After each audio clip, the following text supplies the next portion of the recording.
आप तो संत महंत मुख्यमंत्री हैं, आपको तो जाना चाहिए कि हमारे कर्मचारी जनता के साथ कैसा व्यवहार कर रहे हैं। संत हैं, महंत हैं, लेकिन कभी भी किसी गरीब के बेस में, न कभी किसान के बेस में, किसी तहसील में नहीं गए, किसी थाने में नहीं गए कि हमारी जनता के साथ कैसा व्यवहार कर रहे हैं।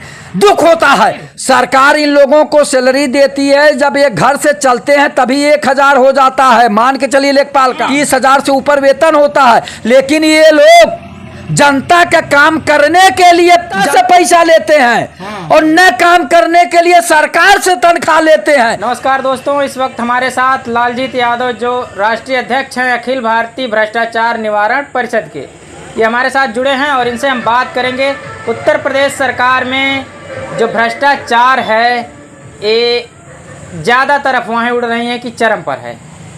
क्या कहेंगे, इन्हीं से बात करते हैं। चाचा स्वागत है हमारे चैनल पर।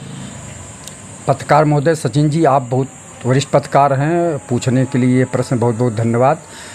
हकीकत है, माननीय मुख्यमंत्री जी योगी आदित्यनाथ जी रोज़ कहते हैं zero tolerance, zero tolerance, zero tolerance, भ्रष्टाचार मुक्त उत्तर प्रदेश, अपराध मुक्त उत्तर प्रदेश, गुंडा मुक्त उत्तर प्रदेश।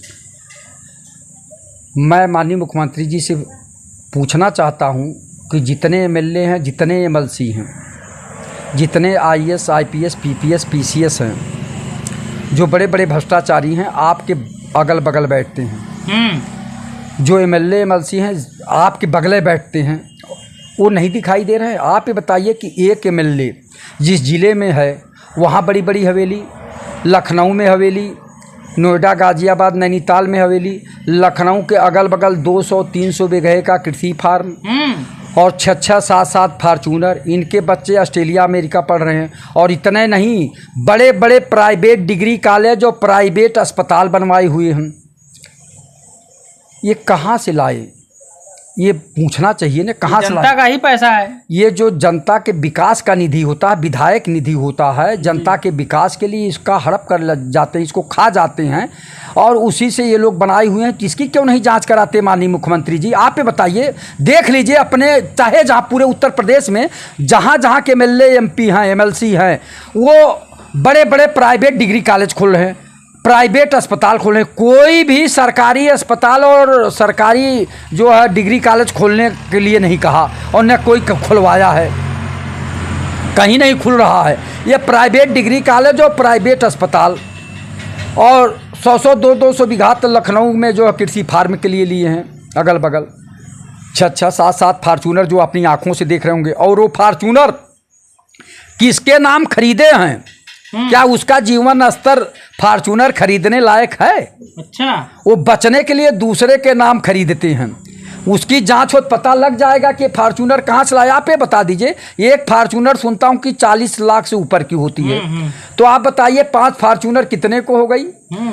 200 करोड़ और 2 करोड़। तो ये कहाँ से लाए? और ऐसे जो है जो अस्पताल और डिग्री कॉलेज खोले हैं, ये कहाँ से आया? तो आप ये बताइए, इनका वेतन जोड़ दीजिए और पूरा जोड़ दीजिए, 10 लाख और दे दीजिए, तब पूछिए कहाँ से आया। ये सब जो है, ये विकास निधि जो 4-5 करोड़ आता है, उसका हड़प नंदन कर लेते हैं, हड़प जाते हैं। स्वास्थ्य के लिए कुछ आता है पैसा, स्वास्थ्य में, यानी जो आपके क्षेत्र की जनता है उनके लिए आप कुछ मददगार बने, लेकिन स्वास्थ्य के लिए हम नहीं देखते किसी की मदद की जाती है। उसमें कमीशन नहीं मिलता ना, इसलिए ये लोग नहीं देते। जबकि है, नियम में है कि कोई भी व्यक्ति गरीब है, आपके क्षेत्र का है, तो उसको इलाज के लिए 4-5 लाख रुपए आप दे सकते हैं, या जितना चाहें अपने निधि से दे सकते हो। तो अस्पताल में भेजना होता है। ओम प्रकाश राजभर जी बता रहे थे कि 5 से 25 लाख तक दे सकते। हाँ, एकदम दे सकते, लेकिन देते नहीं। आप बताइए कि कोई विधायक बड़े मुश्किल से किसी को देता होगा, नहीं तो कोई नहीं दे रहा है। तो आप ये बताइए कि जनप्रतिनिधि का काम होता है जनता के हित की बात सोचे, जनता के भला की बात करे, जनता के विकास की बात करे, जनता के दुख दर्द में सहयोग करे, लेकिन ऐसा नहीं हो रहा है। और ये लोग की संपत्ति जांच करा लीजिए। मैं बता रहा हूँ कि पूरे प्रदेश में जितने एमएलए एमएलसी हैं, एमपी हैं, सब बड़े बड़े डिग्री कॉलेज, बड़े बड़े अस्पताल, 6-7 फार्चूनर, बड़ी बड़ी हवेलियाँ, और इनके बच्चे ऑस्ट्रेलिया अमेरिका भी पढ़ रहे हैं। और 100-200 बीघा अन्य जगह कृषि फार्म बनाए हैं, लखनऊ के इर्द गिर्द भी बनाए हैं, और नोएडा, गाजियाबाद, नैनीताल, यहाँ तक कि कुछ लोग बम्बई में भी ले लिए हैं फ्लैट वगैरह। अगर आप पता लगाएंगे तो ये सब पता लग जाएगा।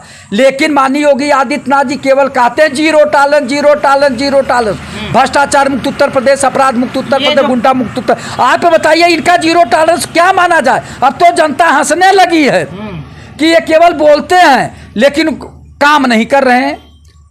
भाई आप बताइए कि 403 एमएलए हैं, 100 से ज़्यादा एमएलसी हैं, इन्हीं की जांच करा दें जो इनके अगल बगल बैठते हैं, आईएएस, आईपीएस, पीपीएस, पीसीएस जो भ्रष्टाचार कर रहे हैं, तो उनका भी तो करा लीजिए। यहाँ तक कि लेखपाल से लेके एसडीएम तक भ्रष्टाचार में लिप्त है, थाने में चले जाइए तो सिपाही से लेके थानेदार तक भ्रष्टाचार में लिप्त है। और उत्तर प्रदेश में माननीय मुख्यमंत्री जी रोज कहते हैं zero tolerance, zero tolerance, zero tolerance. ये कहाँ छपता है? बड़े बड़े चैनलों पे चलता है और बड़े बड़े अखबारों में हेडलाइंस बनता है कि माननीय मुख्यमंत्री जी ने कहा है कि भ्रष्टाचार मुक्त उत्तर प्रदेश, अपराध मुक्त उत्तर प्रदेश और गुंडा मुक्त उत्तर प्रदेश। लेकिन रोज अपराध भी हो रहा है, भ्रष्टाचार भी हो रहा है, चारपाई पर सोए व्यक्ति को जिंदा जला दिया जाता है। आप सोच लीजिए इतना बड़ा जघन्य अपराध आजमगढ़ में हो गया। और बताइए कि सरकार क्या कर रही है? आप पता नहीं वो लोग अरेस्ट हुए कि नहीं अरेस्ट हुए, और अरेस्ट होने से पहले भी अगर उस व्यक्ति का थोड़ा ध्यान दिया गया होता तो शायद उसकी हत्या न होती, उसको जिंदा जला न पाए होते लोग। जमीनी विवाद क्यों हो रहा है? क्या वजह है कि जमीनी विवाद में आए दिन अपराध बढ़ते जा रहे हैं? देखिए, मैं बार बार कह रहा हूं पत्रकार महोदय, सचिन जी आप वरिष्ठ पत्रकार हैं, अगर वास्तव में आप पूछ रहे हैं तो मैं बताना चाह रहा हूं और सच्चाई यही है कि ये भ्रष्टाचार के कारण ही जमीनी विवाद को लटकाए रहते हैं, लेखपाल से लेकर तहसीलदार तक, एसडीएम तक वो लटकाए रहते हैं। और पुलिस विभाग कहती है कि हमारा राजस्व से कोई लेना देना नहीं है, और वो बात जाके रोता है वहां तो कहते हैं अच्छा चलो अभी आ रहे हैं। अगर उसका पट्टीदार 2-4 डंडा मार देता है तो वो जब जाता है आदमी रोते गाते तो कहता चलो अच्छा आ रहा हूं, और आएगा नहीं।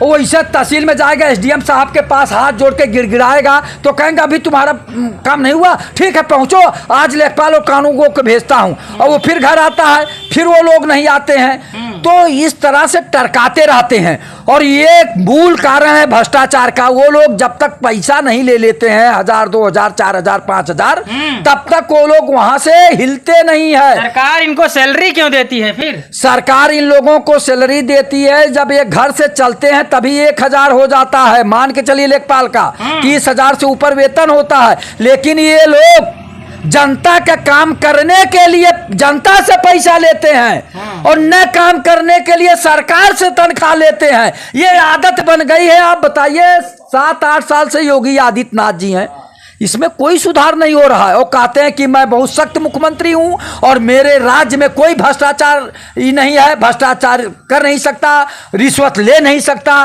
रिश्वत मांग नहीं सकता, और ये बदस्तूर जारी है।